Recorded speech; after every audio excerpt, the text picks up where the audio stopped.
శుభోదయం. ప్రభువైన యేసుక్రీస్తు నామములో వందనాలు తెలియజేస్తూ పరిశుద్ధమైన దేవుని గ్రంథములో నుండి కీర్తన గ్రంథము 147:14 నీ సరిహద్దులలో సమాధానం కలిగి చేయవాడు ఆయనే, మంచి గోధుమలతో నిన్ను తృప్తిపరచువాడు ఆయనే. ప్రార్థన చేసుకుందాం. పరిశుద్ధమైన వందనాలు స్తోత్రాలు చెల్లిస్తూ వాక్యం ధ్యానిస్తుండగా మీ మాతో ఉంచి నడిపించండి. ఆన్లైన్లో వీక్షిస్తున్న వారిని కూడా దీవించి మహిమ ఘనత ప్రభావం పొందమని యేసుక్రీస్తు ప్రశస్తమైన నామంలో ప్రార్థించడిగి వేడుకొంచున్నాము తండ్రి. ఆమేన్. ఈ నూతన సంవత్సరంలో దేవుడు ఒక గొప్ప వాగ్దానాన్ని మన జీవితంలో అనుగ్రహించబోతున్నాడు. అదేమనగా సరిహద్దులలో సమాధానం ఇచ్చేవాడు, కుటుంబాలలో సమాధానం ఇచ్చే దేవుడు, సంఘాలలో సమాధానం ఇచ్చే ప్రభువై ఉన్నాడు. మంచి గోధుమలతో తృప్తిపరచు ప్రభువై ఉన్నాడు. దైవ ఆశీర్వాదం పొందుకుని ఈ లోకంలో, సంఘంలో, సమాజంలో ప్రభును మహిమపరిచినట్లు నీవు నేను కూడా సిద్ధపడి ఉండవలేను.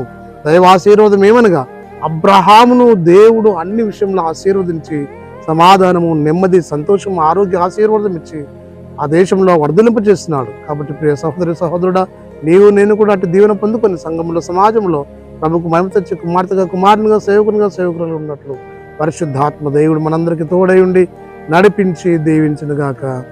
ఆమేన్. పరిశుద్ధుడు ఆ ప్రేమ గల తండ్రి వందనాలు స్తోత్రాలు చెల్లిస్తూ వాక్యము ధ్యానించే దాన్ని తెచ్చినందుకే మహిమ ఘనత ప్రభావం ఆరోపిస్తూ ఆన్లైన్లో వీక్షిస్తున్న వారిని దీవించి ఆశ్రయించి మహిమ పొందమని యేసే నామంలో ప్రార్థించడానికి వేడుకొంచున్నాను తండ్రి.